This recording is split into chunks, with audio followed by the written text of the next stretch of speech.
అందరికీ నమస్కారం. నేను మీ వినూత కోట.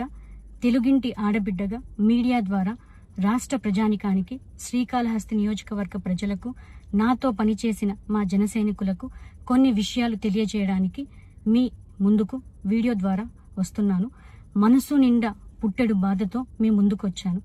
మేము చేయని తప్పుకి మేము జైలుకు వెళ్ళినందుకు కూడా నాకు బాధ లేదు, కానీ మేము చంపాము అని మీడియా ఛానల్లో ప్రచారం చేయడం నాకు చాలా చాలా చాలా బాధ వేసింది.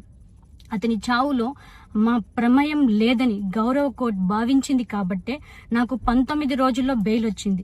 సబ్సిక్వెంట్లీ 1 నెలలో మా అందరికీ బెయిల్ వచ్చింది.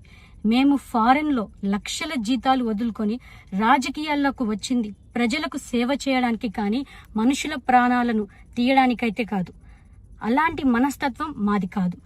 ఈ కేసులో మాకు ఎలాంటి సంబంధం లేదని గౌరవ కోర్టులో మేము నిరూపించుకొని క్లీన్ చీట్తో తప్పకుండా ఈ కేసు నుండి బయటకు వస్తాం. ఈ కేసు చెన్నై కోర్టులో విచారణ ఉన్నందున నేను ఈ కేసు గురించి ఇంతకు మించి మాట్లాడకూడదని మా లాయర్లు నన్ను సూచించారు. మేము ఏ తప్పు చేయలేదు. నిజ నిజాలు ఆ దేవదేవుడికి, శివయ్యకి తెలుసు. ధైర్యంగా పోరాడతాం. నేను జనసేన పార్టీ అధినేత శ్రీ పవన్ కళ్యాణ్ గారిని కలవడానికి ట్రై చేస్తున్నాను కాబట్టి ఇన్ని రోజులు మీడియా ముందుకు రాలేదు. మేము ప్రస్తుతం చెన్నైలో ఉన్నాము. త్వరలో నా పైన జరిగిన కుట్రకు సంబంధించిన వీడియోలతో, ఆధారాలతో మీడియా ముందుకు వస్తానని తెలియజేస్తున్నాను. న్యాయం ఎప్పటికైనా గెలుస్తుంది. ఖచ్చితంగా న్యాయం వైపు ప్రతి ఒక్కరు నిలబడతారని భావిస్తున్నాను. సత్యమేవ జయతే. జై హింద్. మీ వినూత కోట.